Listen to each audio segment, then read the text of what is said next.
God is concerned with our ways more than our sins. Mambo ya Nyakati wa Pili sura ya 7 mstari wa 14. Ikiwa watu wangu walioitwa kwa jina langu watajinyenyekesha na kuomba na kutafuta uso na kuziacha njia zao mbaya. There. Wanaoacha njia mbaya ni nani? Watu wake. I love the way he put it. Hajasema wakiacha dhambi, amesema wakiacha njia zao mbaya. Kwa maana yake ndani ya watu wake kuna njia wanazotumia ambazo ni mbaya. He never said sin. Je, kwenye hili taifa wako watu wake? The problem with these people, Mungu hawezi kuwaita watu wake kama ni wachafu. Ila ni watu wake, but they are using other ways. Hasira ya Mungu sio makosa uliyokosea. Hasira ya Mungu ni njia zako za kuachieve jambo lako, njia zako za kuachieve ndoto zenu. Mungu anawacheki watu wake, analiangalia kanisa lake, alafu anaona kanisa lake namna inavyoachieve mambo yao. Watu wake warudi kujiuliza, kwani njia zetu zikoje? Mungu hajakerwa na zinaa hapa, Mungu amekerwa na njia. Mungu hajakerwa na uongo hapa, Mungu amekerwa na njia. Anasema na kuziacha njia zao mbaya. Na watu wa Mungu hauhitaji revelation there, hauhitaji kusoma Greek au Hebrew. Njia simply ni njia. Maana yake watu wana njia mbaya ya kuachieve mambo. Ni watoto wa Mungu lakini wenyewe wanatoa rushwa. Ni watoto wa Mungu lakini ili wapate lazima wafanye kitu fulani. Ikiwa watu wangu walioitwa kwa jina langu watajinyenyekesha. I need only my people. I don't need the whole nation. I need all my people. Ndio maana kwenye kila taifa wako watu wake. Yeye anasema ametoa watu kwenye kila kabila, kwenye kila taifa, kwenye kila jamaa, kwenye kila lugha. Imagine, in every nation, God did not take the whole nation. Alisema tu ikiwa watu wangu kwenye huo ukoo, ikiwa watu wangu kwenye hiyo familia, ikiwa watu wangu, sisema hivi mume wangu hajaokoka kwa sijui kama tatendewa mema.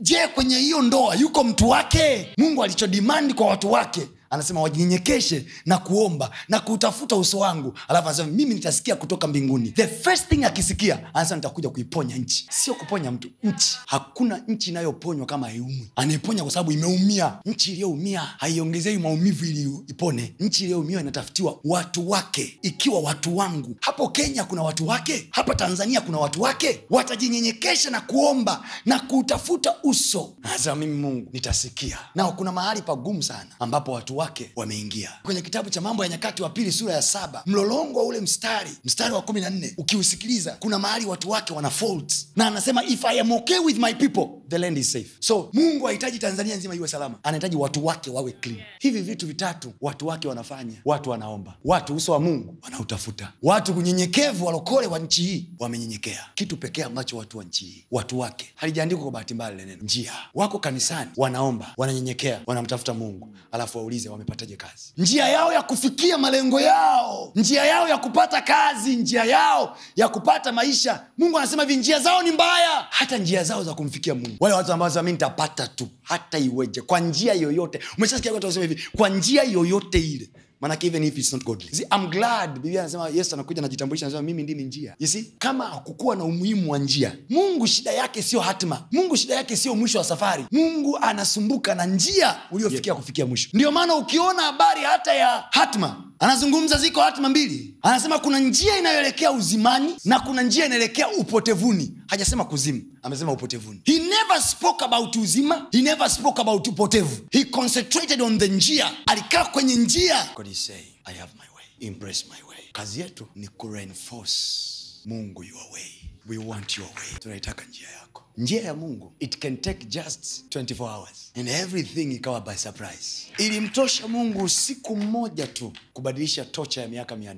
One night was enough.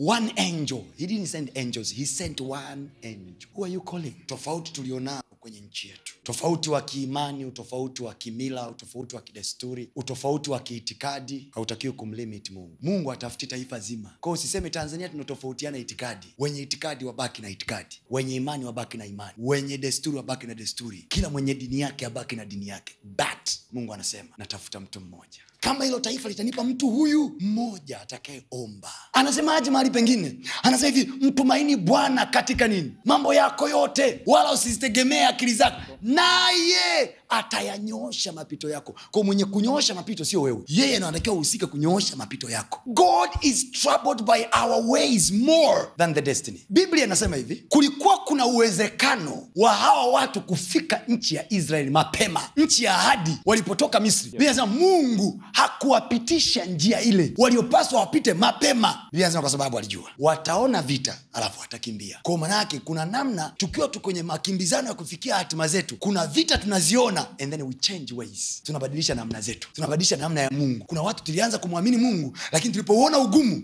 tukasema Mungu anajua, tukatafuta njia nyingine. Did you hear from the Bible? Anasema hivi, iko njia ionekanayo sawa machoni pa watu. Kwa hiyo majority isikusumbue sana. Inawezekana majority ndio kitu Mungu asichokitaka. Why? The Bible says msifuatishe namna ndio hiyo njia. Msifuatishe namna za dunia hii, bali mgeuzwe kwa kufanywa upya nia zenu. Kwa kumbe njia haziko nje, njia ziko kwenye nia. Everybody go back. Mungu, ni kweli nilipata ile kazi, lakini naomba toba. Kuna namna nilipata isiyofaa. Or rather, Mungu, nilitakiwa nipate kitu fulani, lakini nikaogopa, nikatumia akili zangu. Kwa hiyo tuziangalie njia zetu. Hao tunaoitwa watoto wa Mungu, how do we get our things? Are we getting by faith or by our own ways?